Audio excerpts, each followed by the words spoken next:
The motorsports world is where legends are made, the unthinkable happens, and barriers are broken. One man harnesses the power of an industry every week. This is the General Tire Down and Dirty Show, powered by Polaris RZR, with Jim Beaver.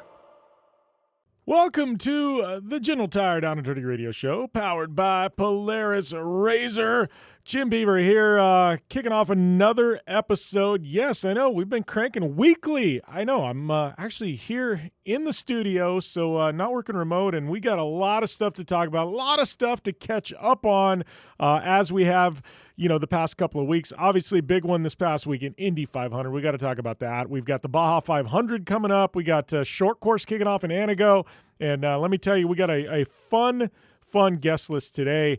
Got my good friend, Mr. Harley Leitner, one of the baddest trophy truck drivers on the planet. He's going to be on the show this week. I grew up with this guy, amazing talent. He is 3 for 3 in 2021, sweeping the season so far with wins at Parker, wins at Silver State, and wins at Baja Nevada. He is definitely going to be fun to have on the show this week. So we got Harley Leitner. He's going to be here in hour number 1, taking up a couple of segments. Kicking off hour number 2, we're bringing something back. Yes, for the first time in 2021, and I hate to even say that, Power Rankings will be here. I know you guys have been asking for it. I've been wanting to do it. I've been crazy. Chris Leone's been crazy. You know what? We got together. We got a 2-segment episode or a dose of Power Rankings this week. We're going to recap the last 2 weeks, and we're going to rank all the performances and let you know what we think. So yes, Power Rankings are back, and not only that, we are going to be talking whiskey today. You know I love whiskey. If you're listening to this, you probably love whiskey. You know Fistful of Bourbon is a partner in the show, and yes, we are going to have my good friend Anthony Bollinger, a.k.a. Fistful of Terry. He's going to be here to be talking about a little whiskey and a whole lot of other stuff, maybe a little racing. You never know where that conversation is going to go, but Fistful of Terry is on the show today in hour number 2 as well. Kicking things off here in the next segment, I will be taking fan questions. I'll be chiming in on the world of motorsports, news, anything else that I can think of. So if you guys have any fan questions, hit me up. It's at JimBeaver15 on Twitter. Yeah, you can DM me on Instagram. Might check those during the show. Anywhere else, probably not going to. You can follow me on all the platforms at JimBeaver15. But yeah, it is at JimBeaver15 on Twitter. If you want to get your questions answered on the show today, we'll get to those in the next segment. And with that, I think it's time to take a short commercial break, and we'll come out swinging after that right here on the General Tire Down and Dirty Radio Show, powered by Polaris RZR. Whether you're looking for a tire that balances high performance responsiveness and traction in wet and light snow conditions, excellent handling and traction in wet and dry conditions, or a summer performance tire designed with a driving enthusiast in mind, General Tire has you covered. From the all-new G-Max RS to the Grabber ATX, no matter what you drive, General Tire will get you where you're going. Learn more at GeneralTire.com. General Tire, cruising with the Down and Dirty Radio Show since 2012. You want extreme performance, reliability, and the most fun you can have on 4 wheels? The Polaris RZR brings it to you. But you don't need to take my word for it. You can take theirs. I'm Tanner Faust, and I choose the Polaris RZR because it's the most fun you can have with a steering wheel. What's up? I'm Ronnie Renner, and I choose Polaris RZR because it's the sickest, most reliable side-by-side on the planet. What's up, everybody? Heavy D from Diesel Brothers. Listen, I'm on Team RZR because it's hands down the best piece of machinery on the planet. I'm RJ Anderson, and I choose Polaris RZR because it's the most fun, most capable machine. Action sports stars, TV personalities, and some of the best race car drivers in the world all choose Polaris RZR because it's the ultimate combination of power, suspension, agility, and fun. Find out more information on the web at PolarisRZR.com or follow at Polaris RZR on Facebook, Instagram, and Twitter, and use the hashtag RZRLife to share your story. Conditions off the pavement are always changing, so why settle for a light bar that just turns on and off? The Rigid Adapt is a revolutionary new light bar that will automatically select from 8 beam patterns that range from a widespread 90-degree flood to a 15-degree spot based on your vehicle's speed. Try that with your knockoff light bar. A dash-mounted controller allows the user to toggle between adaptive mode, beam patterns, and RGBW accent lighting. With Adapt, it's easier than ever to own the night. From the 2018 Master Distillers of the Year comes a bold new American whiskey and Fistful of Bourbon. Their whiskeys have been award-winning for generations. Now they're going all in on bourbon, blending 5 straight whiskeys to create a big balanced bourbon that stands apart from everything else. So grab yourself a Fistful of Bourbon, a blend of 5 bourbons created with over 100 years of whiskey blending experience. It ain't just a bourbon, it's a damn fistful. Please enjoy responsibly.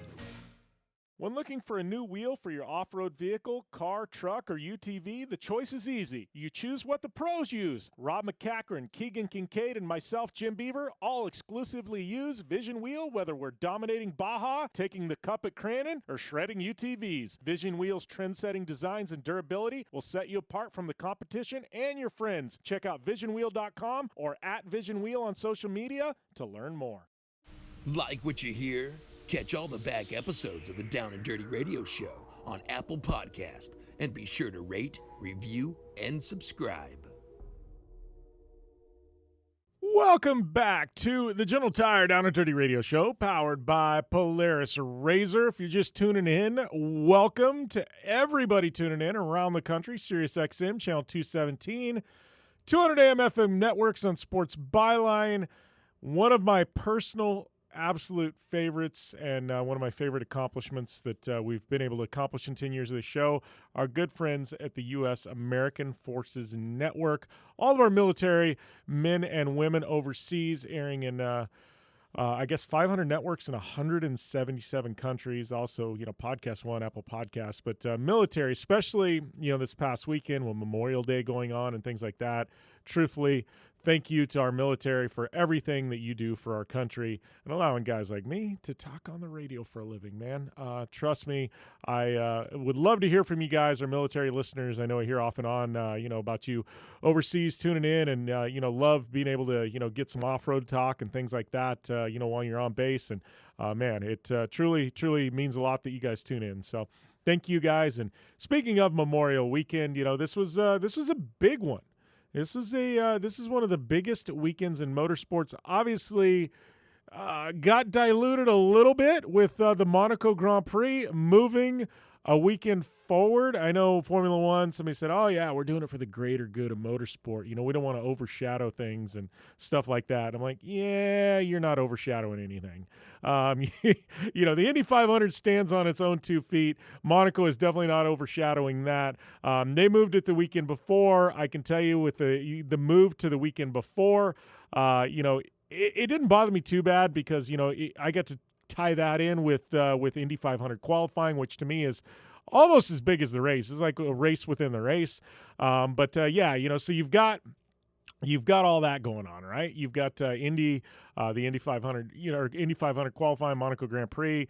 So you move forward, and now on Sunday, instead of having that early morning Monaco race, you've just got the Indy 500, which seemed like it was earlier in the day, and then you got the Coca-Cola 600.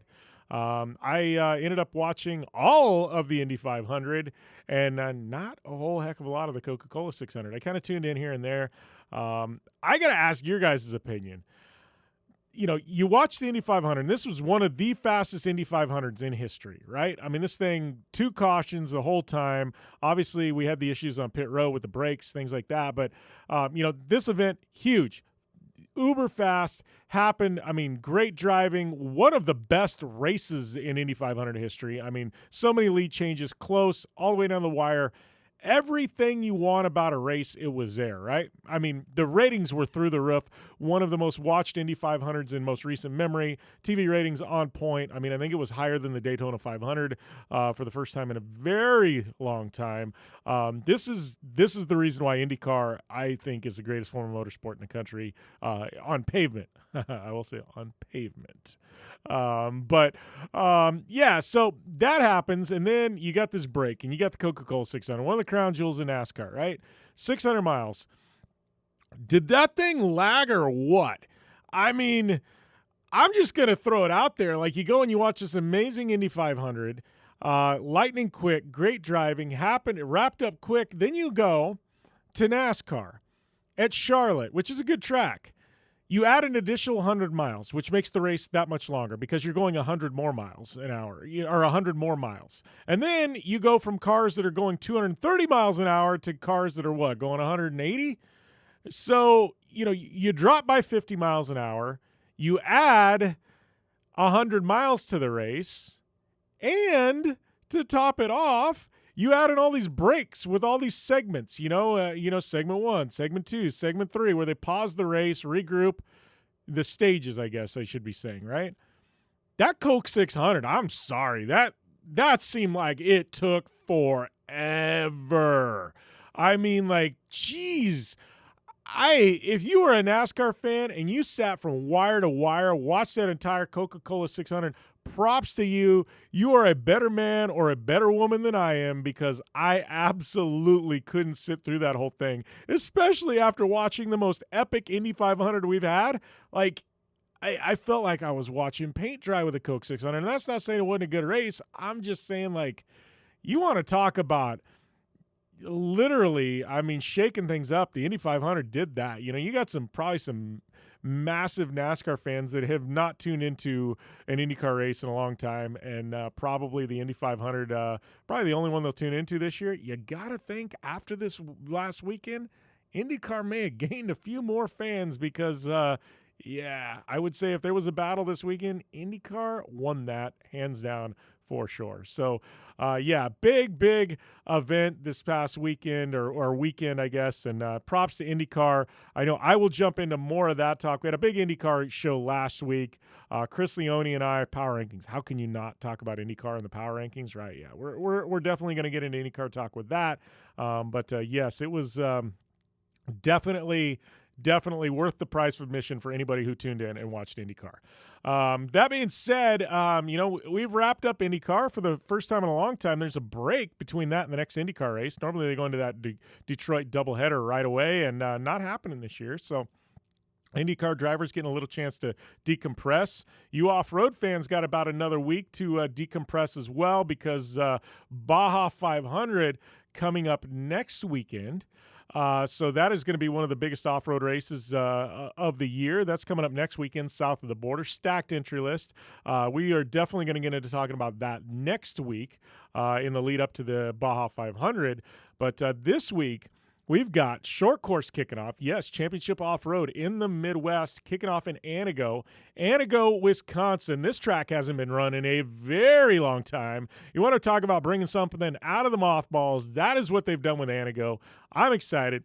Got some friends that are on ground there with Vision Wheel. And Tiffany Stone, she's on ground as well. I'm getting texts and notices. They have the first practice today. This is Friday when we're recording this. You're listening nationally. Yeah, it's a day or two delayed. But from what I understand, that track is actually going to be very racy. It's if you remember like Chicagoland from years back, they ran into Eldora as well. But it's when basically short course takes a dirt oval and they convert it into a short course track. So a lot of almost I guess stock car type racing, but with off-road trucks. It's kind of fun. Watch them run around the oval, and then they build an infield section with jumps, all kinds of stuff like that. So from what I understand, Antigo going to be very similar to some of those tracks of old. I guess it's a sandy track. I guess it's going to be a little bit dusty.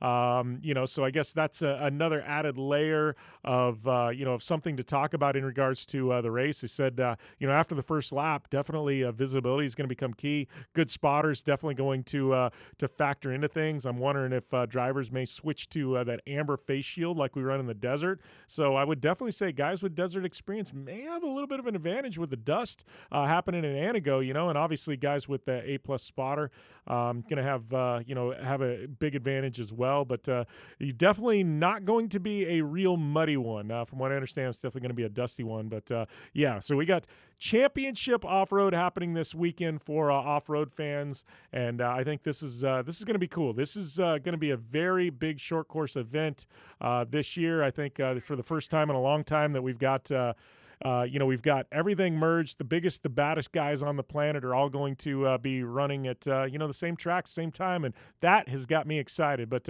we'll talk more about that later in the show. We're going to take a break here on the General Tire Down and Dirty Radio Show, powered by Polaris RZR.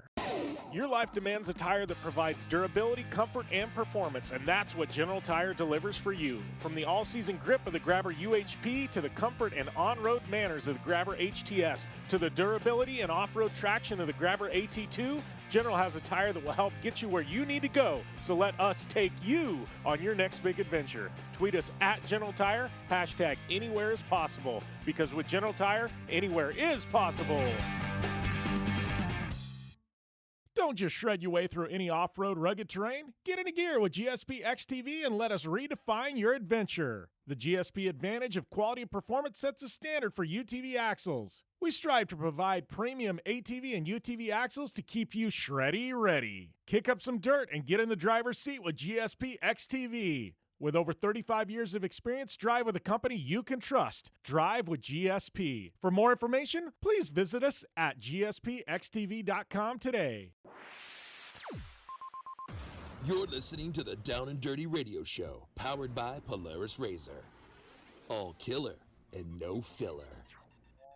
Welcome back to the Gentle Tire Down and Dirty Radio Show, powered by Polaris RZR. I'd like to welcome my good friend Harley Leitner to the show. Before we cut in here, he and I were talking about all these muscles we never use and we find out we have from golfing and wake surfing. But Harley, man, welcome, buddy.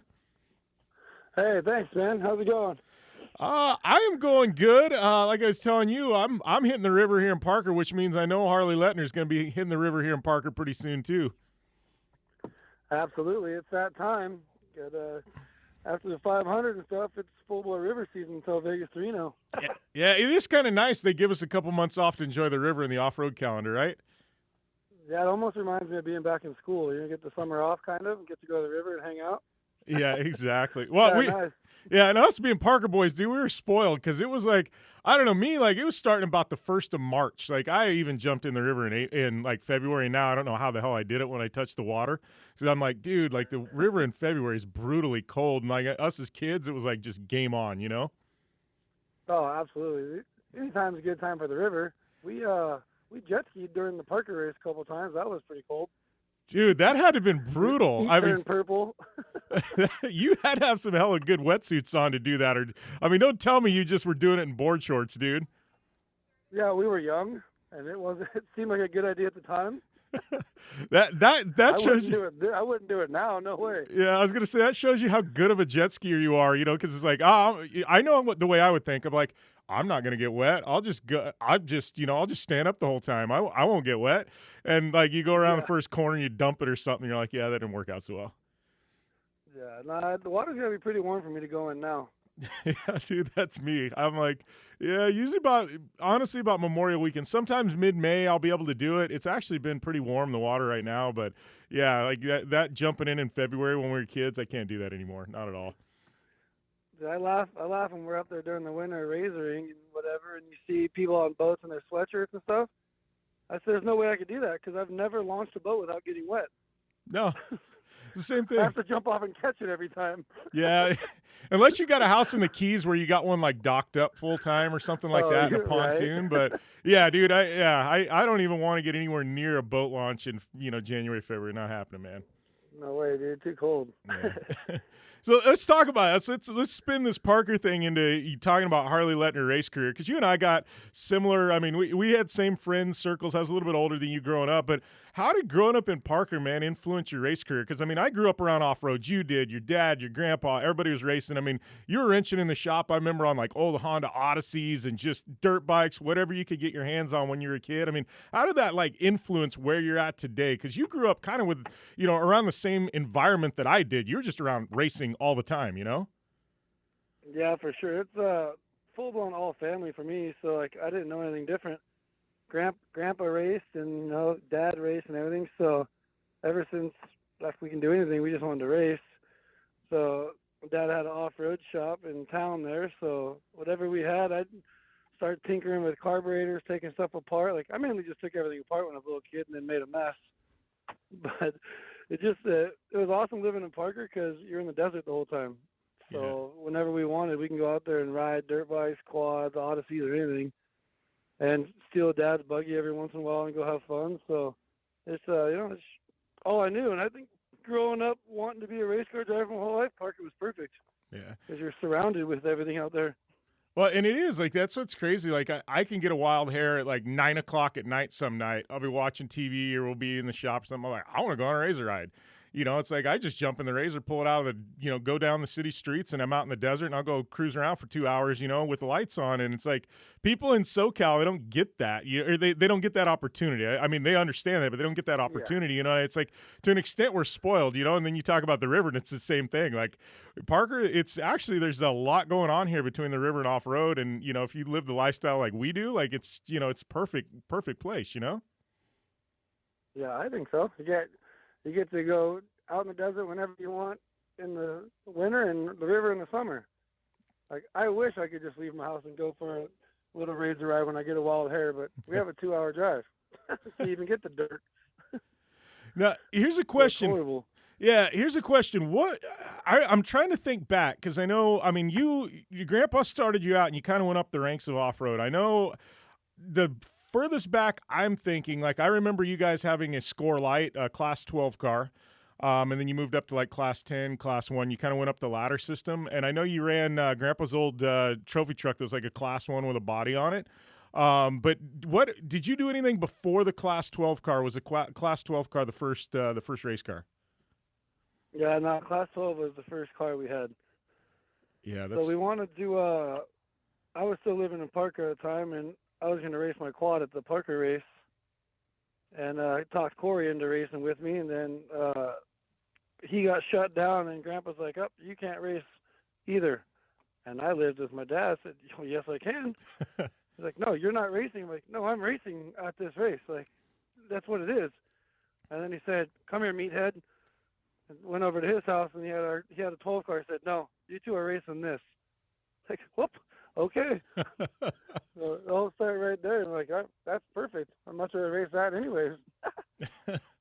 Well, that's one thing I love about your grandpa is the way he started you out, you know, and he truly did. You guys, you know, we see a lot of people come in and immediately go to like the top division of off-road. And it's one thing I think, you know, you got to be such a good driver because you put in the work in all these other divisions and you were really successful in 12. You moved up to 10. You're really successful there. But it was like he never immediately put you up at the top, you know, even though he had the capability of doing that. I mean, and he let you drive the old trophy truck. I remember like at some MDR races and stuff like that. But it wasn't like, hey, you're going to go run Score. You're going to go and run Best in the Desert. And we're immediately putting you in the top division. Like he made you earn your stripes, you know?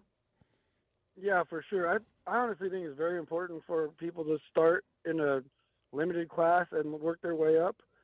And I think it was cool that my grandpa and then with Henry too, just saying like, no, you don't just, we were 15 years old, you know, like you can't start them at the very top. So we started luckily we didn't start in class 16. Henry said that all he would do is crash it and he'd have to fix it too much.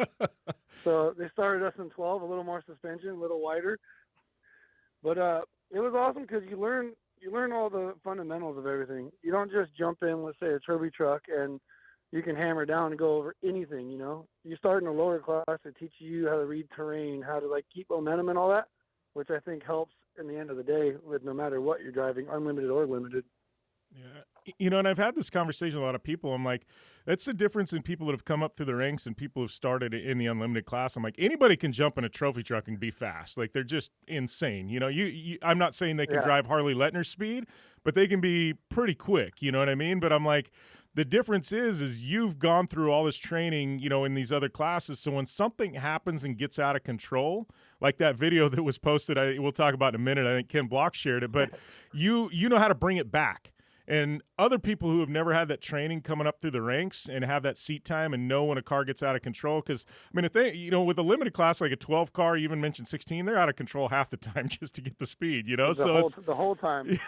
You're on the ragged edge. So it's like, but you know how to bring it back. And I think that's the difference. You know, you get somebody that didn't have that training, you throw them in a trophy truck. When something happens like that video of you, they're never bringing it back. You know, it's just going to be complete yard sale. But a guy like you know, that was still a pretty hairy one, but you brought it back. And I think that's truthfully because you've had all that experience in the, you know, in the limited classes and things like that. So when something bad does happen, you're not in over your head.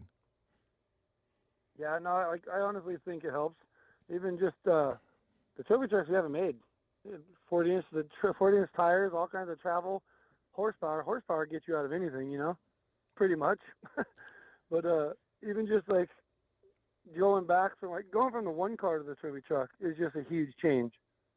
It's like I really think coming up in the classes taught me a lot of, you know, like I said, terrain reading, reaction time, just trying to know how to hit holes and make a car that doesn't work as good as, let's say, a trophy truck get through it fast, you know? Well, and I think it helps. Yeah, well, and honestly, truthfully, I think that's one of the biggest things in limited classes. The limited classes taught me is I can jump behind the wheel of a trophy truck, and even a truck that the suspension isn't tuned right is still like bad fast. But in a limited car, man, you get in a car that suspension isn't tuned, and dude, it's tough. So I think the limited classes also teach you how to tune a car, how to tune suspension, how to get the most out of your car. So when you do get in the unlimited classes, you're fast, but you know, hey, this could be a little bit better, you know? Yeah, absolutely. Because if you have a bad working trophy truck, you're gonna make it through the day and have a pretty good day. You have a bad working limited car, it's gonna let you know right away, and you're gonna be upside down. Exactly, man. So let's go back to that video because it's funny because I think it's been around a bit, but I just saw it kind of went a little bit viral when Ken Block reposted it. It's a picture of you qualifying at Parker, I think, and you know, it's one of those where I remember first seeing it and I was like, damn, you were on it. And so one thing about off-road qualifying desert racing, like, it's crazy. I tell people sometimes qualifying is almost more interesting than the race because it's like 3.5 miles and everybody's within a couple seconds of each other. And you want to talk about ragged edge and taking risks, man. Qualifying for trophy trucks and desert racing is just, to me, it's insane, man. Oh, it's absolutely insane. It's I think it's almost dumb at times because too much goes wrong. Like, you're never going to drive like that over a 200-mile, 300-mile race, 500-mile race, you know? They give you 3 or 4 miles with a dead cold truck and tell you to go as fast as you can. Yeah. It's insane when you break it down, you know? Yeah, it's everything you're not supposed to do. Yeah, because it's like, you're like me. You go to test the race car, right? You don't do it cold. You go and you do a couple warm-up laps, get everything kind of up to temperature. You know, make sure everything's up, make sure the suspension's warm, brakes are warm. Then you go and push it, right? Qualifying, no, we're just gonna send you out there with something completely cold and just send it. Yeah, and then it's crazy. You mentioned how many cars are so close. That Parker video where I did that, I only beat, we got the pole, but I beat Voss by like 1/10 of a second. That's crazy. And that's how close it is, you know? And like, even with that, like, oh man, like that's how you have to drive to be on top sometimes.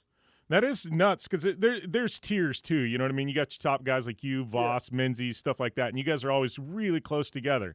You know, and then all of a sudden you got a break, and then there's maybe like a 10-second gap, and then you got another cluster of trucks, 5 or 6 trucks are all within like kind of another thing. But it's kind of, I don't know, it's nuts. But even dude, I mean, talking trophy truck, when you and I first got started, I mean, you know, there was 4 or 5 trophy trucks racing, and if you finished in a trophy truck, you were almost guaranteed a podium.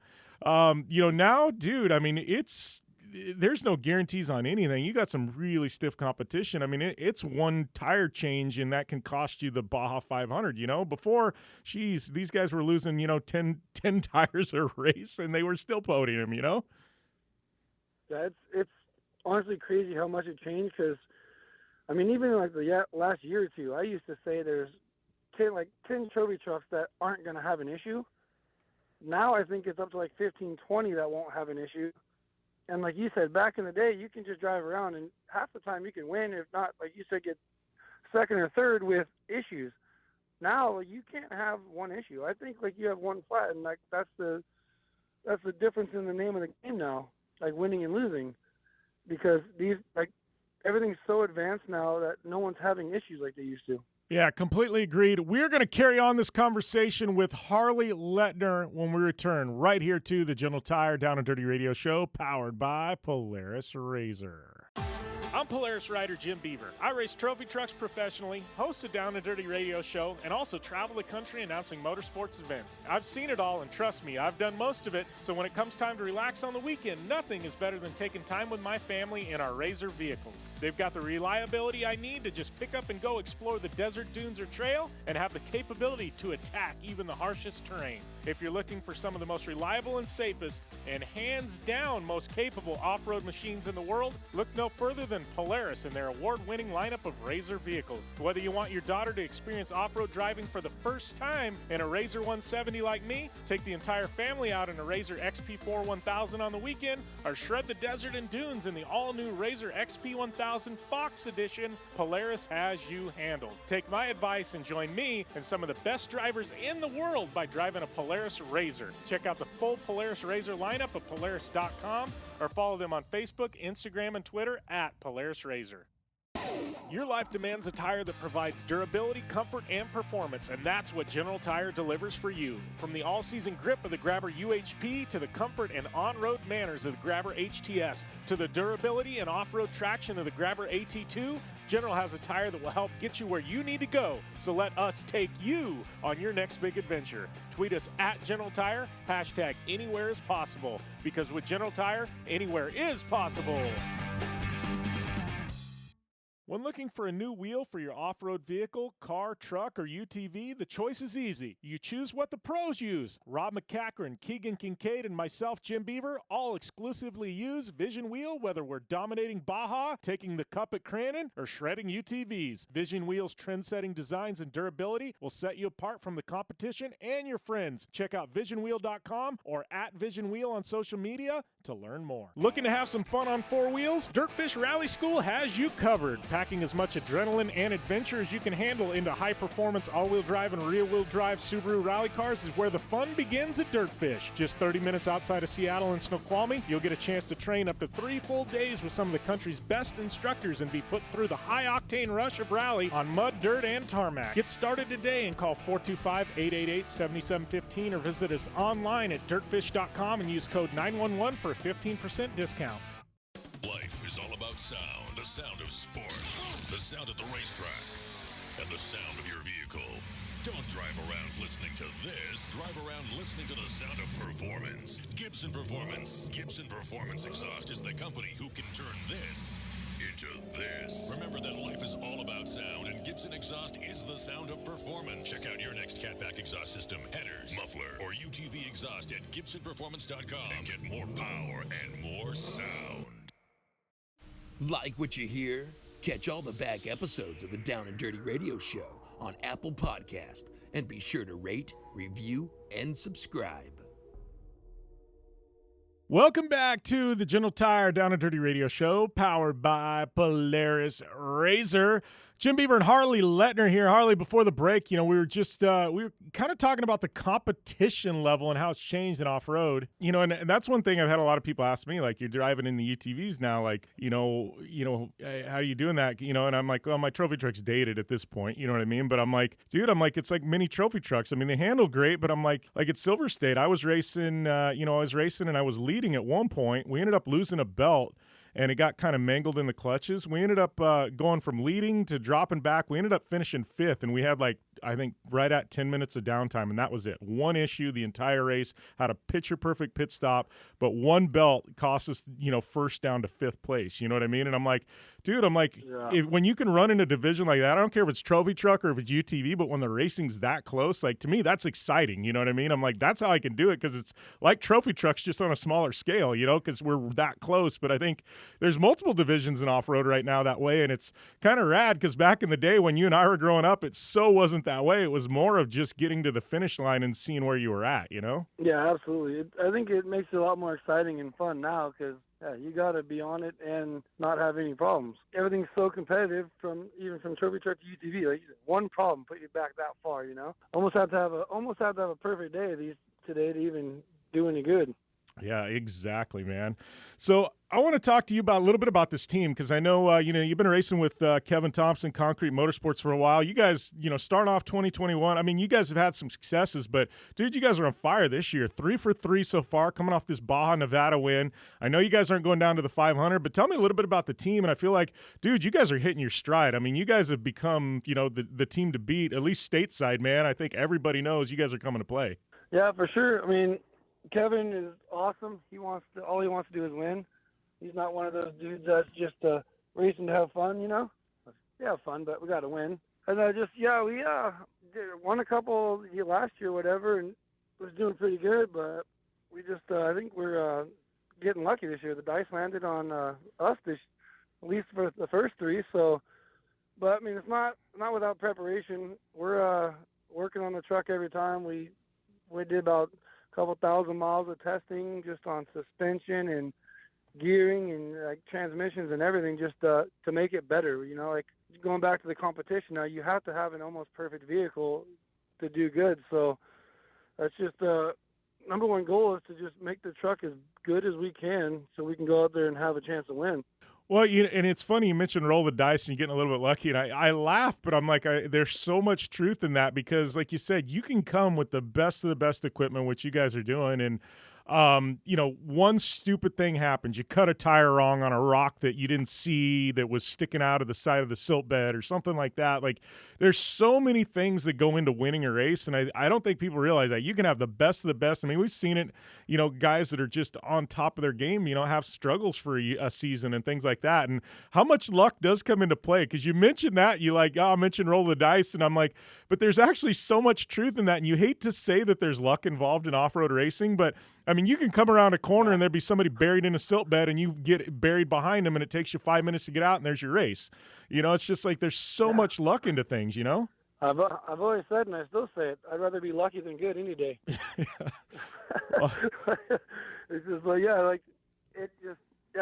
the craziest stuff happens out there, like you've done it your whole life too. It's like, I think the good prep, the good team, and the, good vehicle and this driving skill all takes part in it, but I still think there's a lot of luck involved too.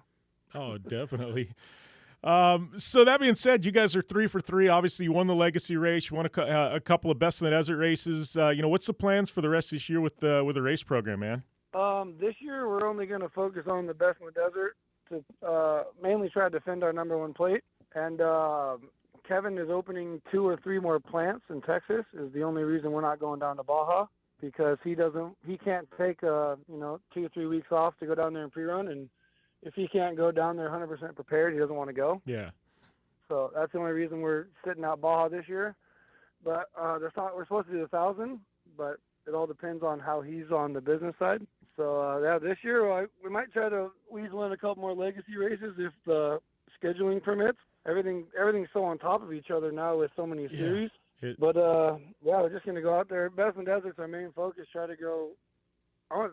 I would like to sweep them all. I mean, Robbie came close one year, but I think that'd be pretty awesome to sweep all the races.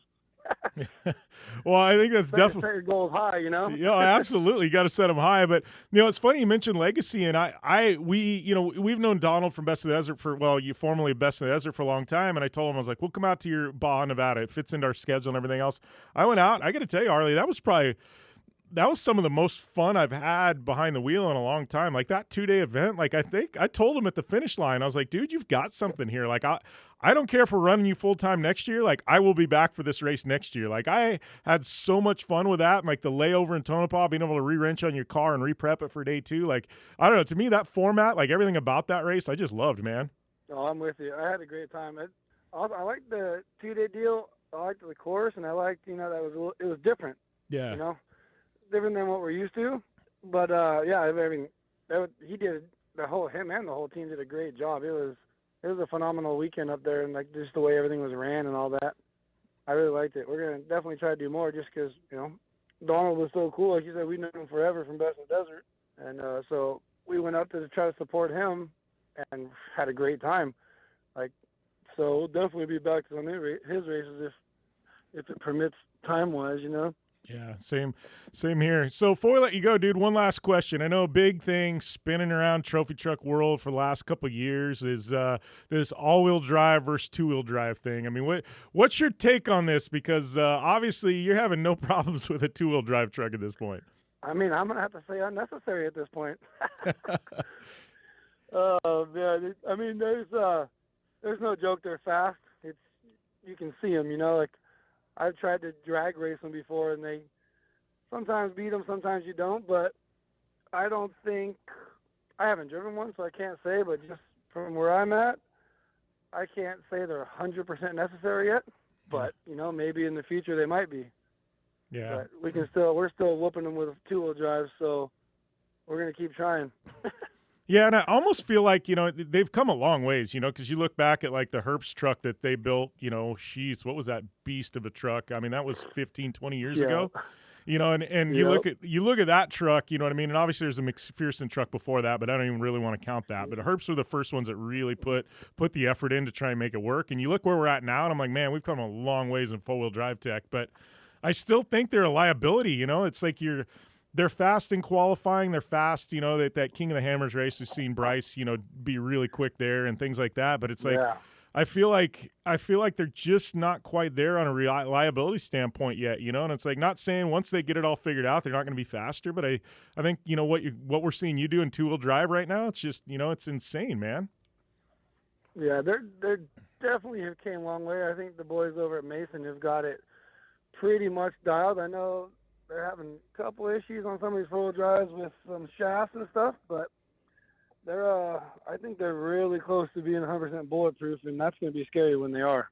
Yeah, for sure. So, you guys had any internal discussions on it at all about like, maybe a couple years out we may have to start looking into this?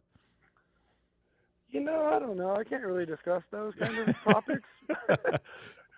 No, but I mean, we have a third Herbst truck being built right now, so as of right now, no, we're just sticking with the two-wheel drive Herbst Smith Fab trucks. Yeah, well, it's nice to have a little quiver of trucks you can pick from, right? Are they all completely set up identical, Harley, or are they a little bit different? They were a little different at first. There was our primary truck, and then we had the second truck had just a pump gas patent motor in it. Okay. That we would use for a pre-runner down in Baja.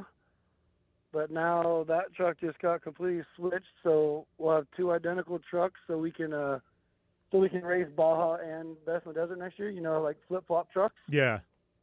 Because like with the schedule so tight, you have to be able to do that. You can't prep for can't race Parker and then go to San Felipe a week later. Yeah. So we'll have two, like all three of them are going to be identical now. And then we'll just have two primary race trucks, and then we're going to turn one into like a test truck so we can keep just cutting it up and just trying new stuff, and whatever we learn on that truck, apply it to the new trucks. Yeah. You think it'll come and to be our Baja pre-runners? Yeah, you think it'll come to a point where you got to have like multiple trucks? Like, all right, we're going to have our truck for things like Blue Water Challenge and Laughlin and stuff like that. These short course sprint races, smaller fuel cell, set up completely different. And then you're going to have like your truck for Baja with a big fuel cell. And you think we're ever going to come to a point where top level teams like you guys have got trucks like that are made for specific events? I think that's where your four-wheel drive comes into play. Yeah.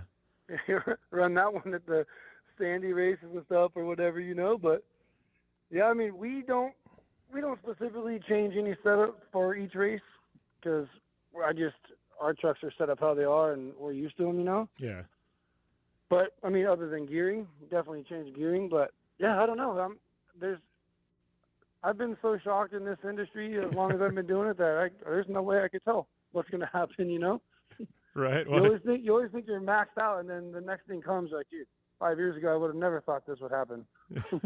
Right. It's insane. And that's the truth. Like, you look at a trophy truck like built, 10, 15 years ago like mine, and you look at one now and you're like, these are completely different planets. You know what I mean? And it's like, wow, this is the biggest shock, made back then. Now you look at it's crazy to me. It's just like, it's madness what this industry, the directions it's gone. But it's just every class too. I mean, UTVs, you can go top to bottom. I mean, I look at the Tech and 10 cars, they may look similar, but they're totally different cars than they used to be. It's like, it's crazy. Everything. Yeah, it's nuts, man. But crazy. 10 years ago, you'd think like, oh, we got this pretty small V8 and 35s on this trophy truck. Like, where are we going to go from here? Then now look at them. Right. I mean, we got four-wheel drive Class 1 cars now. I never in my life would have thought you'd have a four-wheel drive dune buggy. Yeah. Well, I remember the first 39-inch tire I ever saw. Herp showed up at, I think it was like a Score Henderson race or something like that, and they had 39s on that big old four-wheel drive, and everybody's looking at it like, oh, look at this monster truck tire. That's never going to fly in off-road. Like, that's too big. And then like now it's like, yeah, did we not even know? It's like you've got everybody running tires that big. It's crazy how much things changed. Yeah. So, right. Definitely, I think it keeps going the way these people like Mason and Herbst and everyone starts coming up with all this new stuff. I don't think it's going to stop either. I think that's kind of one of the cool things about off-road, though, right? Like, we're even seeing it in the UTV side of things, like these UTVs that these fabricators are burning out are nuts. I mean, Fortin and you got Geyser now playing in there and stuff like that, and they're turning out some crazy stuff, and it's like, I love that about off-road where it's like these Mad Max, brainiacs can just go and create whatever the heck they want and you can race it, Can't do that in IndyCar, you can't do that in NASCAR or anything like that, Off-road's one of the few places where you can just do what you want and come and race it and see if it's fast. Yeah, exactly. So. Talk about biggest progression, too. How about the UTVs you race compared to the old Rhino? Dude. Well, and that was funny because, I raced one of those Rhinos. Somebody let me race it like 7-8 years ago. They're like, dude, we run this in the morning race at Blue Water Challenge. I'm like, yeah, like I'll race it for you, whatever. I'll jump in my truck later. And I went and raced it, and I was like, man, what did I get myself into? This is a haggard. I was just like bouncing around, getting beat up and everything else. And I'm like, yeah, I don't know if I'm interested. And then we built that other race car like 3 or 4 years ago, and we spent quite a bit on that, and it was pretty quick, and it was like the next generation, whatever. And I had that until last year, and then I went and bought this car that was Mitch Guthrie's at the end of last year that won all these races. And I was like, you don't realize how far behind you are. And I had a car that we spent no expenses spared like 5 years ago when we built it. But I had no idea the industry had gone that far until you drive the car I bought from Guthrie, and I'm like, oh, now I understand, and it's like, yeah. And our results this year are showing it. I'm like, wow, I didn't realize how far behind we were until I drove something modern, and I think that's how it is though with the guys with the trophy truck. You got a 10-year-old trophy truck and you're happy, and then you go and run one of these new ones like you guys have, or one of these Masons that people are like, what in the world? Like, it's a world of difference, Yeah, for sure. Just so much more technology comes at you. So, well, it's been solid catching up, Harley. We are against the time break, buddy, but always fun catching up. I know you're going to be heading down to the river sometime, so you'll have to hit me up. We'll have to go have some drinks or something, man. Yeah, dude, for sure. Thanks for having me. Hopefully I keep winning. I'll talk to you some more. All right, for sure, brother. And we'll be back with more after this on the Gentle Tire Down and Dirty Radio Show, powered by Polaris RZR. Conditions off the pavement are always changing, so why settle for a light bar that just turns on and off? The Rigid Adapt is a revolutionary new light bar that will automatically select from 8 beam patterns that range from a widespread 90-degree flood to a 15-degree spot based on your vehicle's speed. Try that with your knockoff light bar. A dash-mounted controller allows the user to toggle between adaptive mode, beam patterns, and RGBW accent lighting. With Adapt, it's easier than ever to own the night. From the 2018 Master Distillers of the Year comes a bold new American whiskey and Fistful of bourbon. Their whiskeys have been award-winning for generations. Now they're going all in on bourbon, blending 5 straight whiskeys to create a big balanced bourbon that stands apart from everything else. So grab yourself a Fistful of bourbon, a blend of 5 bourbons created with over 100 years of whiskey blending experience. It ain't just a bourbon, it's a damn fistful. Please enjoy responsibly. Thanks for tuning in to the Down and Dirty Radio Show, available live online, in syndication on networks across the U.S., and available internationally on the American Forces Network. Welcome back to the Gentle Tire Down and Dirty Radio Show, powered by Polaris RZR. Yeah, man, what a great hour number one. A little bit of ranting from me. We had an amazing interview with Harley Leitner, a guy that's been around the industry for a long time, and I say that, and he's actually pretty young yet, but very accomplished. Just a true wheelman that can drive just about anything, and a guy I grew up with riding BMX bikes and BMX racing, and goofing off in town and things like that. So I've known Harley and his family for a very long time. He's OG Parker, man. So as you guys could see from that interview, we've been around quite a while together. But Harley Leitner, great stuff. I mean, coming up in hour number 2, we're going to continue to keep the great stuff rolling. I got my good friend Chris Leone. We're going to be here for a double dose of power rankings. And then we've also got Fistful of Bourbon Ambassador Fistful of Terry on the show to talk a little bit of whiskey and their search for the Spokes Fist that went on last month. So, we got lots of good stuff to come here on the show. You got anything for any of our guests? Don't forget, hit me up at JimBeaver15 on social media. Let me know you're a listener to the show, and good chance that I will follow you back. But, you got any questions, guest suggestions, anything like that, hit me up at Jim Beaver 15. And yeah, I think you know what we're going to do next segment to kick things off for hour number 2. I think I'm going to talk a little bit of Extreme E on the show. Yeah, it's been a while since we talked Extreme E. Obviously, my good friend Sarah Price and my boy Kyle Duke are both racing in that series for Ganassi Racing. So I think we're going to talk some Extreme E to kick off hour number 2. Then have some power rankings and Fistful of Terry. So, yep, all that and more to come. Stay tuned. It's got a lot of fun coming at you right here on the General Tire Down and Dirty Radio Show, powered by Polaris RZR. Want extreme performance, reliability, and the most fun you can have on 4 wheels? The Polaris RZR brings it to you. But you don't need to take my word for it. You can take theirs. I'm Tanner Faust, and I choose the Polaris RZR because it's the most fun you can have with a steering wheel. What's up? I'm Ronnie Renner, and I choose Polaris RZR because it's the sickest, most reliable side-by-side on the planet. What's up, everybody? Heavy D from Diesel Brothers. Listen, I'm on Team RZR because it's hands down the best piece of machinery on the planet. I'm RJ Anderson, and I choose Polaris RZR because it's the most fun, most capable machine. Action sports stars, TV personalities, and some of the best race car drivers in the world all choose Polaris RZR because it's the ultimate combination of power, suspension, agility, and fun. Find out more information on the web at PolarisRZR.com or follow at Polaris RZR on Facebook, Instagram, and Twitter, and use the hashtag RZRLife to share your story. For 100 years, General Tire has provided tires for your lifestyle, your adventure, your anywhere. Born from competition, the Grabber tire offers the durability and off-road traction you demand in a tire. We put these tires to the test in the harshest off-road racing conditions to give you a tire that will make your anywhere possible. So let us take you on your next big adventure. Tweet us photos at General Tire, hashtag anywhere is possible. Because with General Tire, anywhere is possible. When looking for a new wheel for your off-road vehicle, car, truck, or UTV, the choice is easy. You choose what the pros use. Rob McCachran, Keegan Kincaid, and myself, Jim Beaver, all exclusively use Vision Wheel, whether we're dominating Baja, taking the cup at Crandon, or shredding UTVs. Vision Wheel's trend-setting designs and durability will set you apart from the competition and your friends. Check out visionwheel.com or at Vision Wheel on social media to learn more.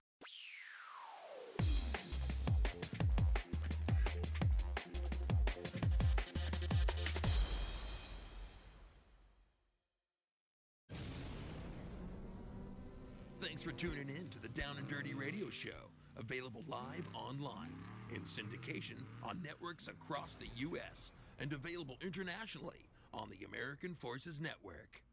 Welcome back to the General Tire Down and Dirty Radio Show, powered by Polaris RZR. Jim Beaver here, kicking off hour number 2, and that means it is time to do a little bit of Dirtfish Rally Report, brought to you by our good friends at Dirtfish Rally School. Find out more information on the web at www.dirtfish.com. Use the coupon code JimBeaver15, and that's going to get you 15% off any and all classes at Dirtfish Rally School. And speaking of rally, and obviously Dirtfish, one of the world's foremost places to get coverage, both written, video, and podcast content of rally, was the Extreme E series. You know, that was the big one this past weekend, kind of coinciding same time as the Indy 500. I know I tuned in, watched a little bit of it. The big news coming out of that, this was at Senegal, the Ocean X Prix, and Rosberg's Racing's Johan Christofferson and Molly Taylor taking yet a second victory. So 2 for 2, winning at Saudi Arabia, now winning there at Senegal. So undefeated so far, your current points championship leaders, and definitely got a lot of momentum heading into the next 3 rounds of racing for the Extreme E Championship. I know a lot of you listeners wondering how Team America did. Ganassi Racing with Sarah Price and Kyle LeDuc. Great showing by them. One of the fastest teams on the weekend. Obviously, a fluke deal took them out of a chance at the win in qualifying because a tree pulled the pin on the fire extinguisher, random tree branch, stuck its way where it shouldn't have been, pulled the pin on the fire extinguisher. Fire extinguisher went off in the car, and the rest is history. So fluke deal there. And yeah, so Ganassi Racing, though, definitely massive improvement, and looking forward to seeing them. I think they're going to take a victory at some point this year. Bank on that one. So, one of my biggest things with Extreme E, I love the concept. I love everything about it. Man, I want to see all 9 cars just go head-to-head race. I feel like there's too much qualifying, there's too much, gapping everything out, crazy race, this race, that race. Man, let's line all 9 of them up and just let them have havoc. That's what I want to see. Hopefully, at some point that happens. I doubt it'll be this year, maybe next year. Maybe they'll change the format a bit. But that was your Dirtfish Rally Report for this week, brought to you by our good friends at Dirtfish Rally School. Once again, it's www.dirtfish.com on the web, and use that coupon code JimBeaver15. That'll get you 15% off all classes. With that, we will be back right after this, right here on the General Tire Down and Dirty Radio Show, powered by Polaris RZR. Don't go anywhere. I'm Polaris rider Jim Beaver. I race trophy trucks professionally, host a Down and Dirty radio show, and also travel the country announcing motorsports events. I've seen it all, and trust me, I've done most of it, so when it comes time to relax on the weekend, nothing is better than taking time with my family in our RZR vehicles. They've got the reliability I need to just pick up and go explore the desert, dunes, or trail, and have the capability to attack even the harshest terrain. If you're looking for some of the most reliable and safest, and hands down most capable off-road machines in the world, look no further than Polaris and their award-winning lineup of RZR vehicles. Whether you want your daughter to experience off-road driving for the first time in a RZR 170 like me, take the entire family out in a RZR XP4 1000 on the weekend, or shred the desert and dunes in the all-new RZR XP 1000 Fox Edition, Polaris has you handled. Take my advice and join me and some of the best drivers in the world by driving a Polaris RZR. Check out the full Polaris RZR lineup at Polaris.com, or follow them on Facebook, Instagram, and Twitter at Polaris RZR. Your life demands a tire that provides durability, comfort, and performance, and that's what General Tire delivers for you. From the all-season grip of the Grabber UHP to the comfort and on-road manners of the Grabber HTS to the durability and off-road traction of the Grabber AT2, General has a tire that will help get you where you need to go. So let us take you on your next big adventure. Tweet us at General Tire, hashtag anywhere is possible, because with General Tire, anywhere is possible. From the 2018 Master Distillers of the Year comes a bold new American whiskey and Fistful of bourbon. Their whiskeys have been award-winning for generations. Now they're going all in on bourbon, blending 5 straight whiskeys to create a big balanced bourbon that stands apart from everything else. So grab yourself a Fistful of bourbon, a blend of 5 bourbons created with over 100 years of whiskey blending experience. It ain't just a bourbon, it's a damn fistful. Please enjoy responsibly. Looking to have some fun on 4 wheels? Dirtfish Rally School has you covered. Packing as much adrenaline and adventure as you can handle into high-performance all-wheel drive and rear-wheel drive Subaru rally cars is where the fun begins at Dirtfish. Just 30 minutes outside of Seattle in Snoqualmie, you'll get a chance to train up to 3 full days with some of the country's best instructors and be put through the high-octane rush of rally on mud, dirt, and tarmac. Get started today and call 425-888-7715 or visit us online at dirtfish.com and use code 911 for a 15% discount. Life is all about sound, the sound of sports, the sound at the racetrack, and the sound of your vehicle. Don't drive around listening to this. Drive around listening to the sound of performance. Gibson Performance. Gibson Performance Exhaust is the company who can turn this into this. Remember that life is all about sound, and Gibson Exhaust is the sound of performance. Check out your next catback exhaust system, headers, muffler, or UTV exhaust at GibsonPerformance.com and get more power and more sound. Like what you hear? Catch all the back episodes of the Down and Dirty Radio Show on Apple Podcast, and be sure to rate, review, and subscribe. Welcome back to the General Tire Down and Dirty Radio Show, powered by Polaris RZR. We are in hour number 2, and I've got my good friend and media director Chris Leone here for Power Rankings. It has been entirely too long since we have actually done these. I think I'm going to say this might be the first dose of Power Rankings in 2021 we've done, and if that's the truth, that's a crying shame, Chris. Yeah, Jim, we have had our hands full this year on about a million different things, and it's funny because this whole operation kind of centers around the fact that we've got this radio show, right? And we have had our hands full with everything but radio for about the entire year, and so it's yeah, we haven't had a lot of time to talk real motorsports, have we?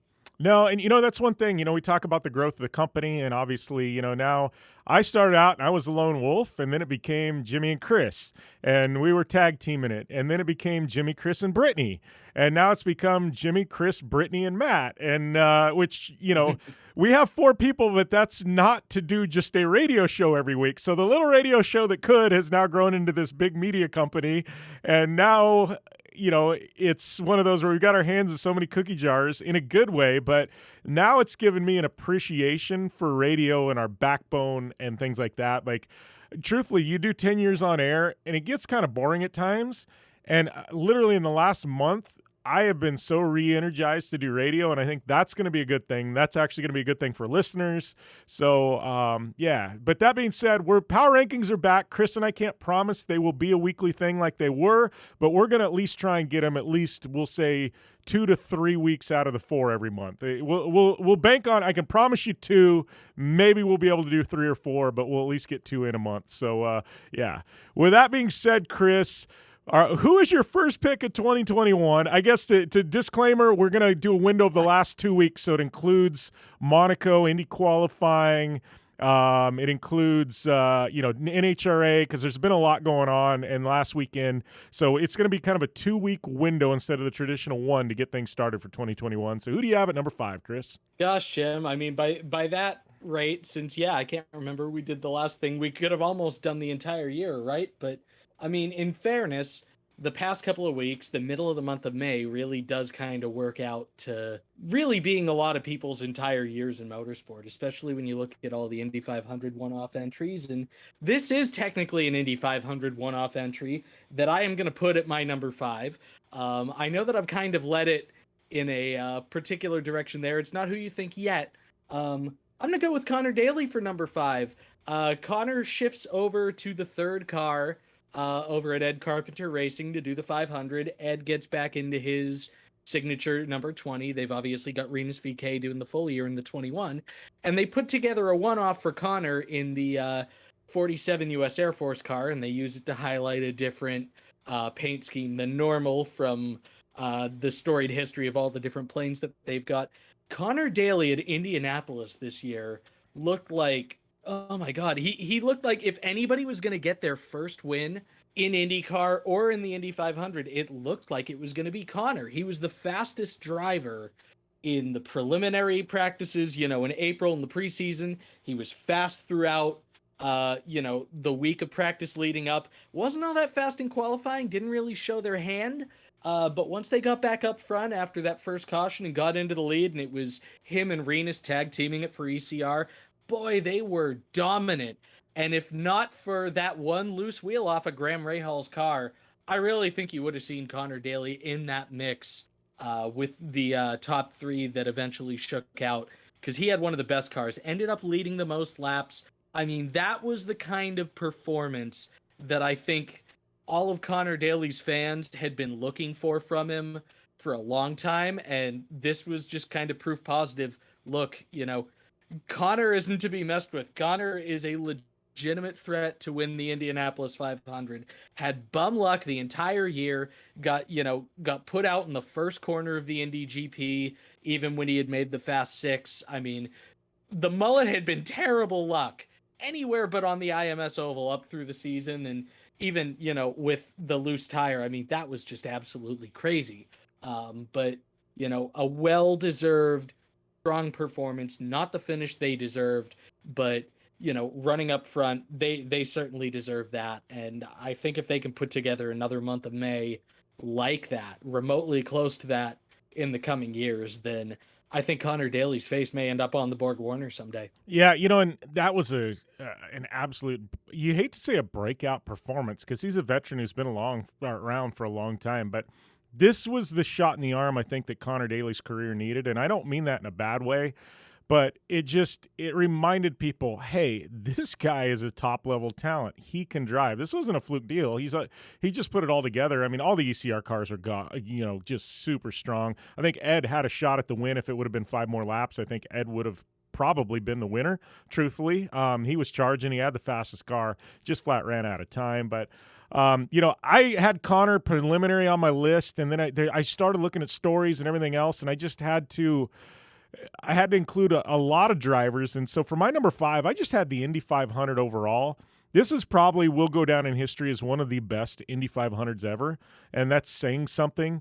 Lack of cautions, which was great, but a lot of lead changes. I mean, it was just great racing, top to bottom. I mean, some of the heavy hitters got into problems that allowed guys like Connor to run up front.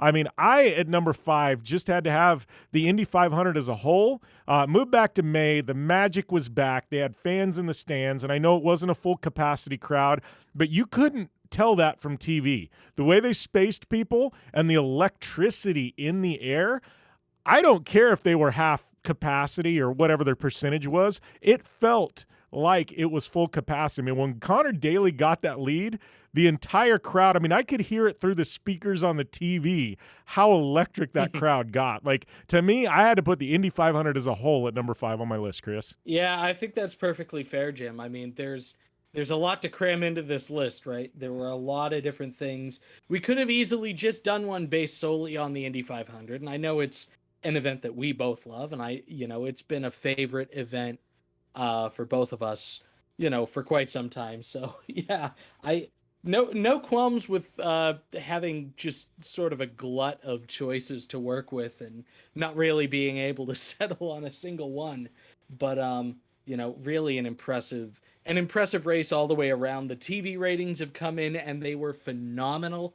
I believe it's the first time in a long time that it beat the Daytona 500. So kudos to everybody getting involved at Indy and making that event into what it was this year. It is still a big deal event.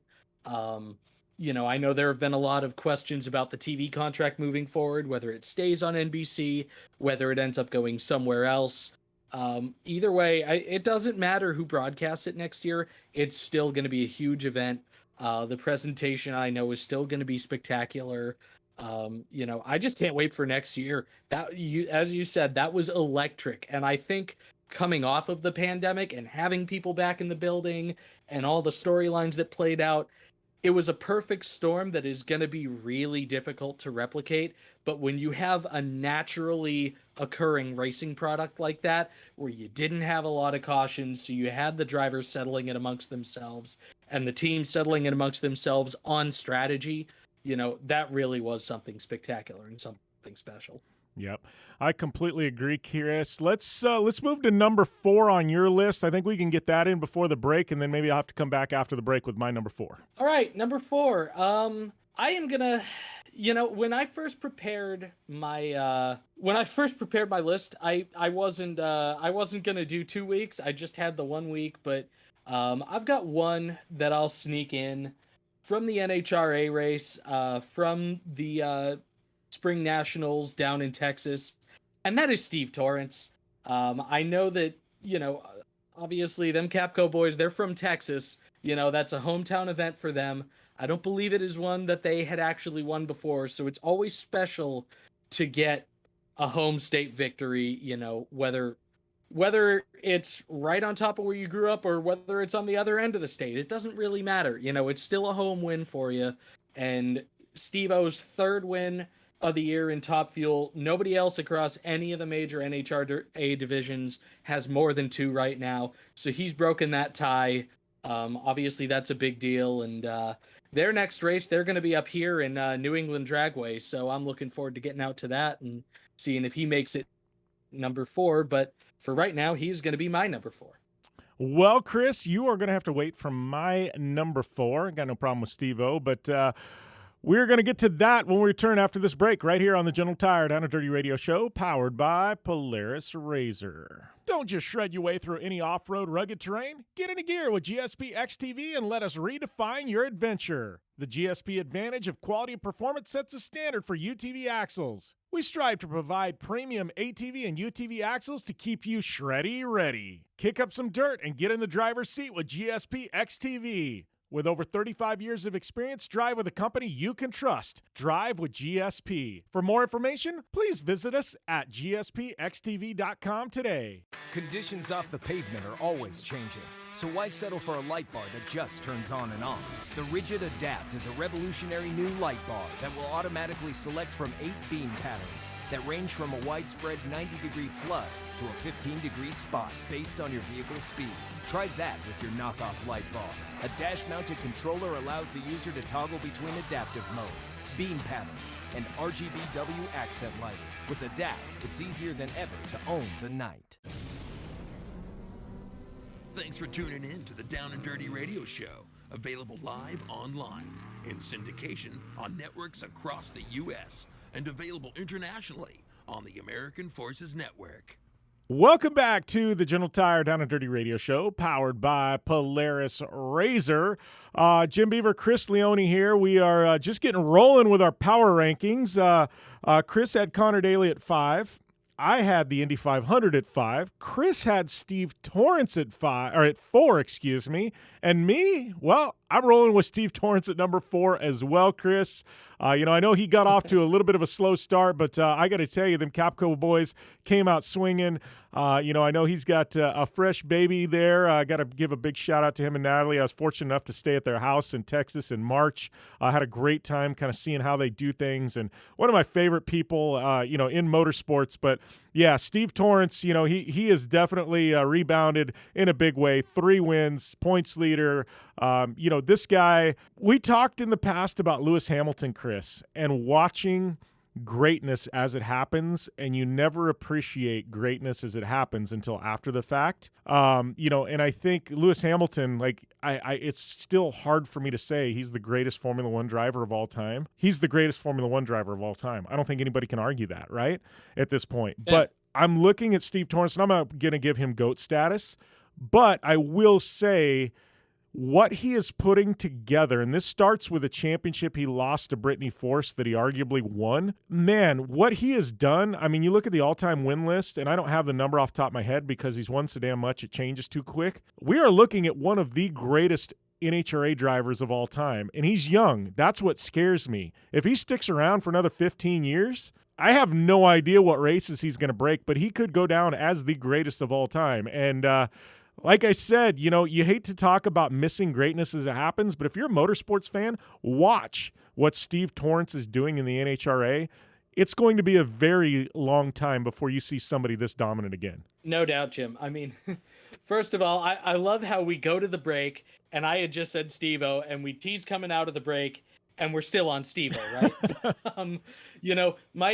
The thing is, you're right. It's hard to say GOAT. It's especially hard to say GOAT because John Force is still going at it. Winning still. And is still winning.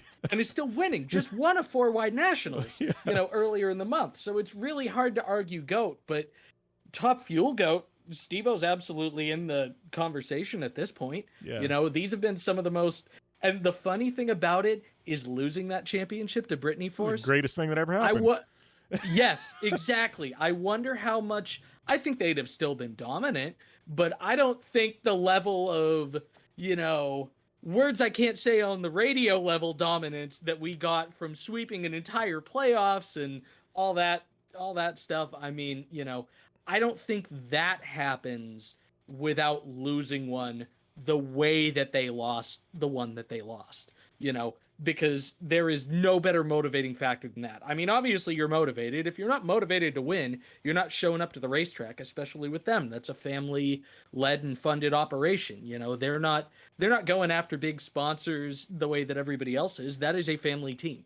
But that is the kind of motivation that you cannot buy or sell. That is the kind of motivation that only occurs naturally. And when the right person harnesses it, watch out. And that is what they have done over the past few years. Yeah, I completely agree with that, Chris. It's going to be fun to watch the next decade in NHRA, and Steve-O's definitely made it that way. So moving on, because I'm already looking, and we got plenty of time left, but if we don't get moving along, we are going to run out of time. Who do you have at number 3 on your list? That sounds about right for us, right? Number 3, I'm going to head to the Charlotte Motor Speedway, and I am going to go with Ty Gibbs. Just, he has been an absolute phenom, throughout the past year or so, doing all the different races that he's done for Joe Gibbs Racing. But this 18-year-old kid, swept both the NASCAR Xfinity Series race after spinning in an unsponsored car, by the way. And then he comes back for the ARCA race, the General Tire 150. Oh, and by the way, leads every single lap. Just, casually saunters to 100 out of 100 lap dominant victory. No big deal. What can you even say about... I know we talk about... Because motorsports is a family business, right? And there are a lot of drivers out there who people feel like get their opportunities because it's a family thing and, oh, they got family money or whatever. Ty Gibbs being that dominant, that ain't just Joe Gibbs Racing money. That's not just family money. That kid is special. That kid is going places. He is going to be an incredible driver in the Cup Series once he hits that level. It's cool to see him in ARCA right now. It's cool to see what he's done at the Xfinity level and the couple of races that he's been able to pick off from those regulars. He's passionate. His heart is in it.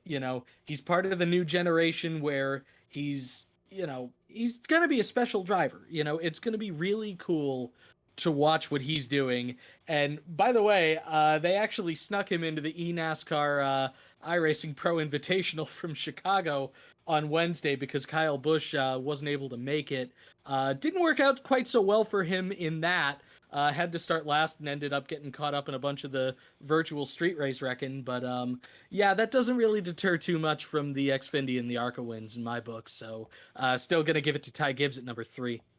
Yeah, no complaints of Ty Gibbs at 3. Me, I'm going to the Monaco Grand Prix for my number 3, and I've got to go with Red Bull Formula One. Just an amazing effort by those guys. I think everybody thought Lewis Hamilton, was just going to dominate this race. Come qualifying, he didn't. Come race day, he didn't. He never played a factor. Max Verstappen, amazing effort by him.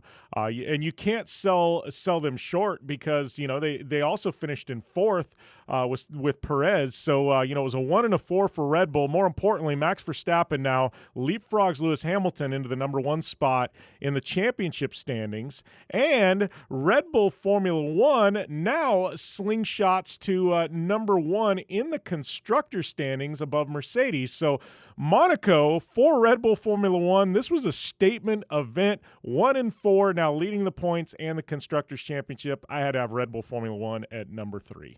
No doubt, and definitely all the respect in the world to those guys. Max finally leading a World Drivers' Championship. We knew it was coming at some point. We thought that this was going to be the year where he would be able to do that. The question is, how long is he going to be able to keep it? How quickly is Mercedes going to bounce back and strike? Because we know they're going to bounce back and strike. We didn't say all of those things about Lewis Hamilton and how dominant and special he's been without fully believing that he's going to come back and strike. So that's definitely going to be interesting. Yeah. Keeping the move right along because I know that we've got that second segment break coming up. Number 2, I am going to stay in Charlotte, and I am going to go to Kyle Larson. Dominant performance in the 600. It is the longest. It is the most grueling race on the schedule. Some of the festivities and certainly stage breaks and the halfway break and things make that an even longer race than it's already ever been. Yeah.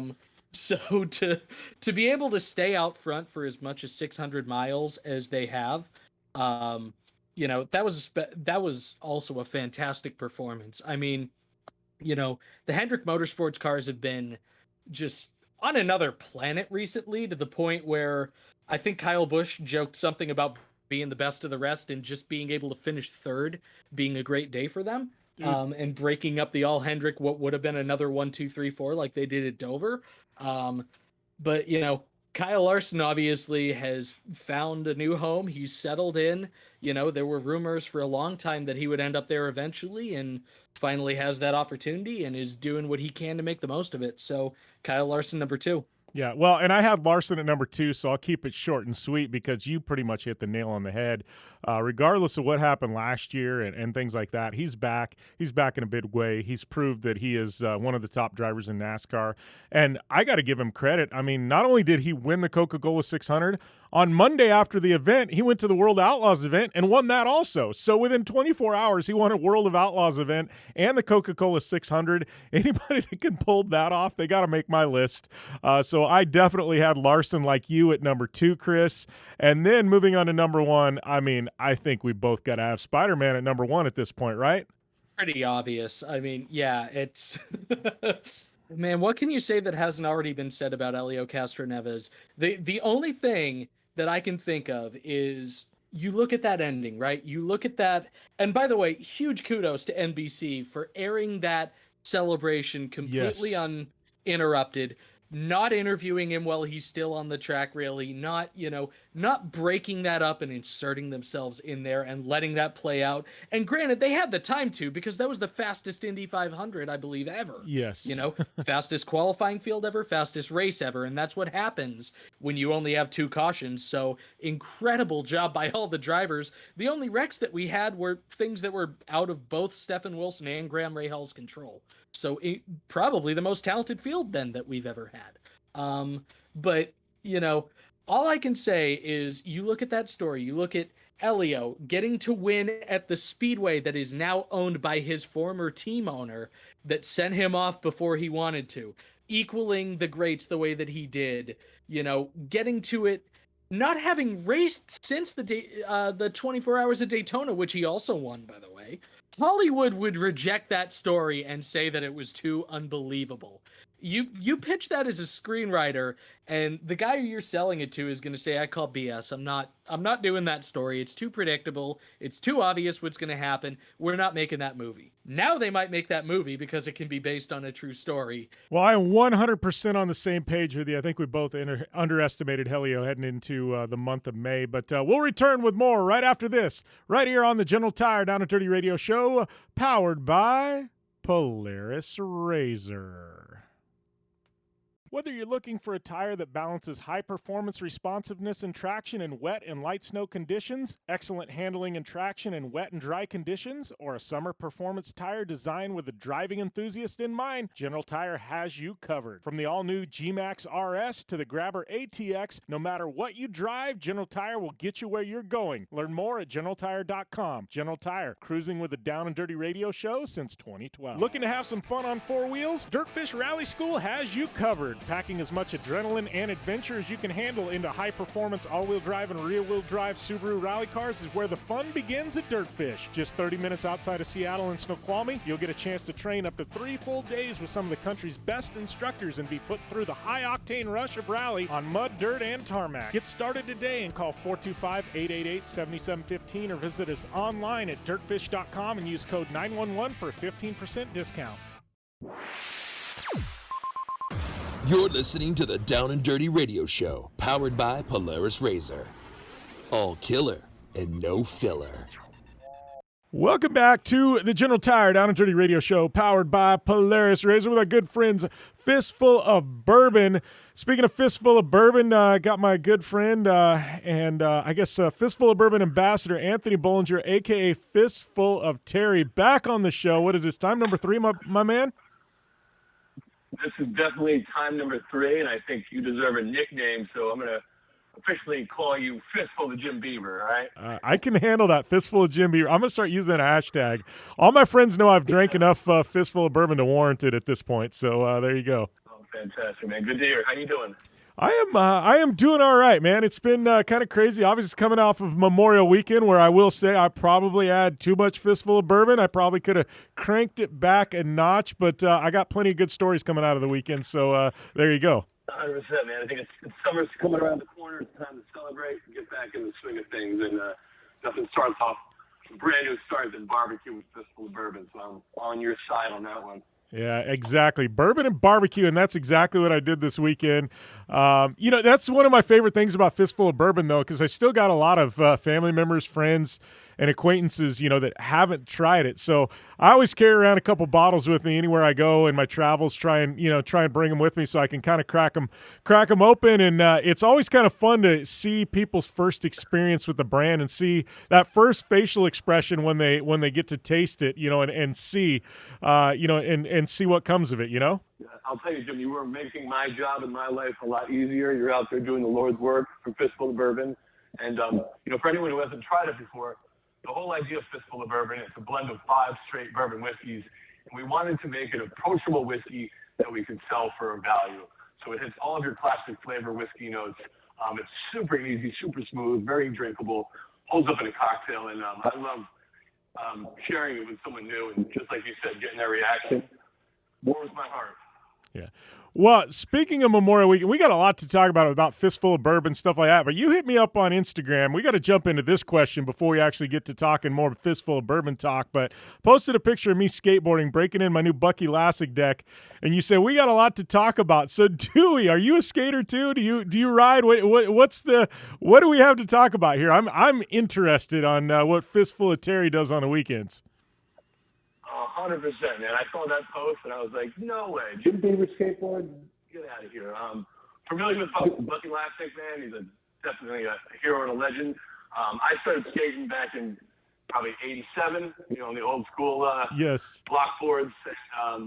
Jesus, Powell Peralta, Shut, all these other shit I can't remember. But broke my arm, broke my leg, stitches, did all the whole round. Realized I'm not a skateboarder, man. I barely land a kickflip. But I enjoy the skateboard culture. I love watching people of all ages rip it up. Funny story, I was actually heading out to Hawaii a few months ago, and sitting in my seat, 2 seats over, I'm like, well, the guy looks like Tony Hawk, but, there's no way it's Tony Hawk. This guy doesn't fly commercial, Get off the plane, I'm sitting in the carousel, just me and this one guy. And I guess there's an ongoing joke, anyone who knows Tony Hawk, everyone always goes up to Tony Hawk and says, hey, you look like Tony Hawk. And he's like, yeah, I kind of do. And I think I pulled that one on him. And he pulled his mask down.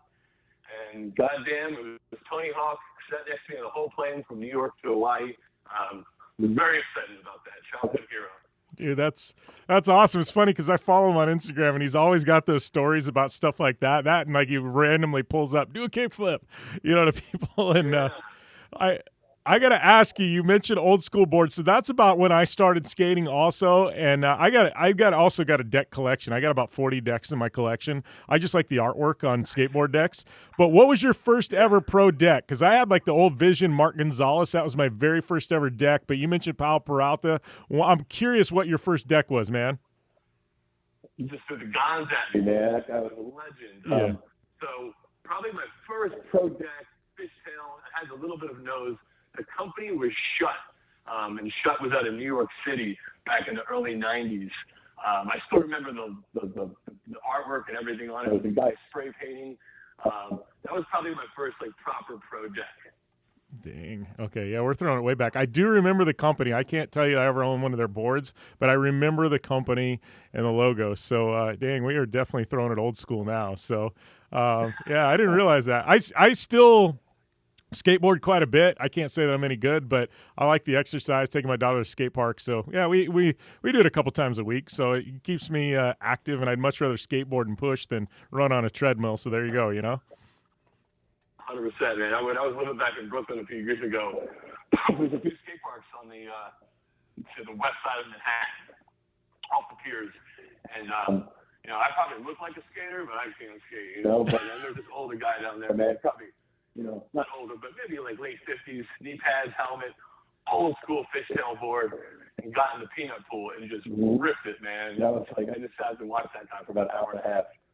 It's funny, so, and we'll get back to Fistful of Bourbon here in a minute, but you and I are going down a rabbit hole, and it's kind of fun. But you talked about the guys over 40, and it's funny because I hit 40 this year, but So the skate park in Prescott, my parents got a mountain home up in the mountains, and that's where I was at. And I go there on the weekends when I'm up there, and I've got to know the local guys. So Saturdays and Sundays, like 7 a.m. to like 9 a.m., it must be like the over 40 club, because all the dudes with skateboards come, because all the kids, you know, they didn't go to bed till 5 a.m. because they were playing Xbox. So it's like all the older guys, they all show up about 7 a.m. and skate for a couple hours. And then about 9, 10 o'clock, all the kids come in with their scooters and everything else and invade the park. But there's like this 2-hour golden period where everybody like our age goes in and skates. And it's like nobody's any overly good. There's a few guys that are better than others, but we just all have a good time and shoot the bull. And it's actually kind of cool. You know, it's like just a bunch of older guys taking over the park, and guys like us that grew up skateboarding and just kind of never gave it up, you know?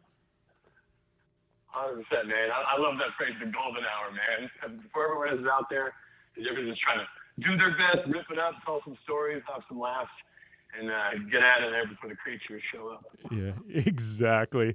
So it was a pretty big April for Fistful of Bourbon, man. I know we had you on. We were talking about, the search for the fist. Big news is we got a fist, and I think this one threw everybody for a loop. She's a complete badass, man. But tell us about this contest, how it wrapped up, and tell us about the new spokes fist for Fistful of Bourbon. Yeah, so, I mean, the beginning of the year, still in the pandemic, we got to figure out how to, get the name of our new brand out there. And, I'm the spokesperson of Fistful of Bourbon as the U.S. ambassador. Fistful is all about, integrity of the juice, but irreverent personality. We don't take ourselves too seriously. And we're like, what's better than a spokesperson is a spokes fist. So we set a campaign, a national campaign, to find the search for the $100,000 fist.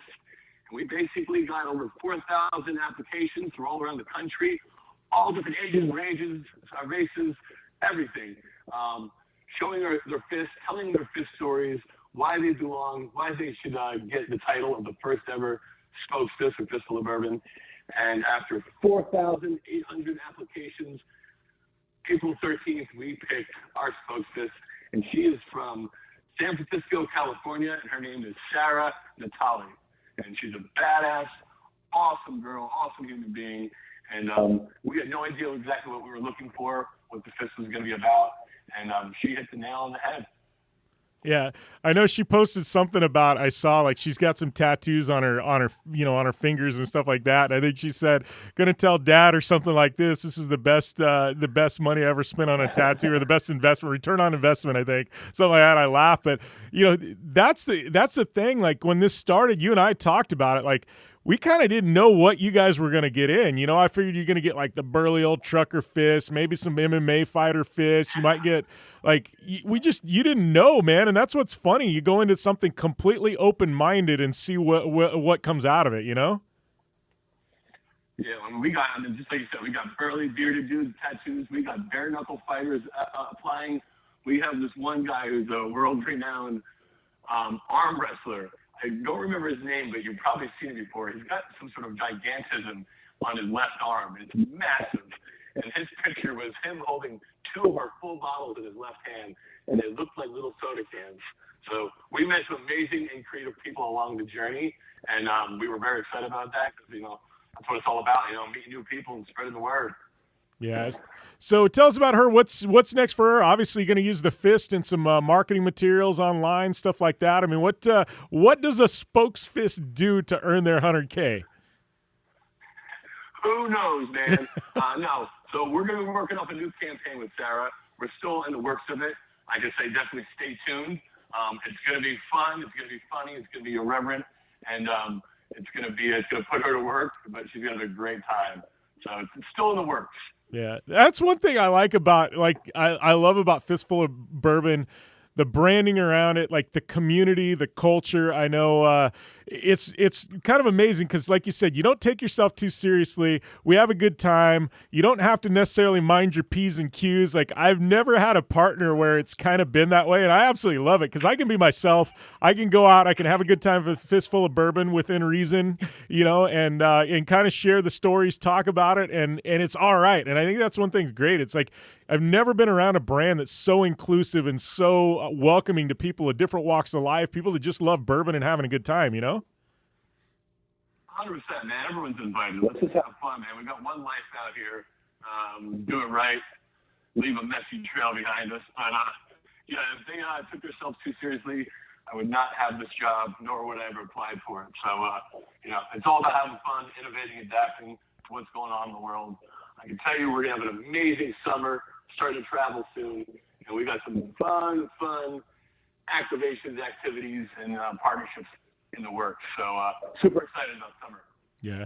Well, and I know one of the big things is one thing I've noticed is, summer's hitting. This is a time where people go outside. They have barbecues. They like to have a little bourbon, on the weekends and things like that, and in the evenings, enjoying the summer weather. One thing that I've found really rad about the brand here, and just in the last 3 or 4 months, I feel like I'm getting people text me. Now I've got all my friends and people on Instagram DMing me and things like that. Like, they're starting to see the bourbon pop up in more and more places. It's getting easier and easier to find, and I think that's what's cool is, like, just as the summer season's hitting, when people really want to go out and have a good time, now the bourbon's being found on more and more shelves, and when I'm getting friends, like, search, every time they go into a store, they're looking, you know what I mean? I'm getting random pictures from this store and that store. Hey, look what I found on the shelf, and I think that's really rad. I think everything's coming together all at the right time for an awesome summer, man. 100%, man. It's the cool thing about starting a new brand. It's super hard. It's a lot of work. But I'm just scrolling through social media, and I see a hashtag Fistful of Bourbon, and nothing to do with the campaign, nothing to do with us, just some good people enjoying some whiskey. And I'm like, right on, man, But like you said about the liquor stores, we could find it. It's in almost every state right now. But if you don't see your liquor store, you can tell the clerk you're not coming back till they carry a Fistful of Bourbon and tell Terry said so. Definitely, man. Well, Terry, it is always fun catching up, buddy. We are against the time break, but this is time number 3, and I think we're gonna, continue to make this a regular thing. But always fun having you on air, and who knows, maybe we'll be in the same place sometime very soon, and we'll be able to have Fistful of Bourbon together. 100%, man. I'll be out in Arizona with my skateboard, dude. We're gonna sort of shred it up. Oh, that is done. You tell me the weekend, and we are gonna make this happen, man. Thank you. Hey, appreciate it, Jim. Appreciate it. And that was my boy, Fistful of Terry, a.k.a. Anthony Bollinger. Go give him a follow on social media. It is at Fistful of Terry on Instagram and at Fistful of Bourbon on all forms of social media as well. Best damn whiskey you will ever try. I can promise you that. And they bring the party, and it is a ton of fun. Stoked to have them as a partner right here on the Down and Dirty Radio Show. I like whiskey. I like to party. And, man, they fit the bill, that's for sure. Big supporter of ours, and thank you guys for everything you do. But, yeah, good company that gives back, and they have a lot of fun while doing it. Hey, what could be better? And might have a little fun while you're at it. So yeah, we're going to take our last commercial break of the show, which means yes, it's almost time to wrap things up. But pause it. We are not quite done yet. Yes, we do have a little bit more to come when we return after this break right here to the General Tire Down and Dirty Radio Show, powered by Polaris RZR. You want extreme performance, reliability, and the most fun you can have on 4 wheels? The Polaris RZR brings it to you. But you don't need to take my word for it. You can take theirs. I'm Tanner Faust, and I choose the Polaris RZR because it's the most fun you can have with a steering wheel. What's up? I'm Ronnie Renner, and I choose Polaris RZR because it's the sickest, most reliable side-by-side on the planet. What's up, everybody? Heavy D from Diesel Brothers. Listen, I'm on Team RZR because it's hands down the best piece of machinery on the planet. I'm RJ Anderson, and I choose Polaris RZR because it's the most fun, most capable machine. Action sports stars, TV personalities, and some of the best race car drivers in the world all choose Polaris RZR because it's the ultimate combination of power, suspension, agility, and fun. Find out more information on the web at PolarisRZR.com or follow at Polaris RZR on Facebook, Instagram, and Twitter, and use the hashtag RZRLife to share your story.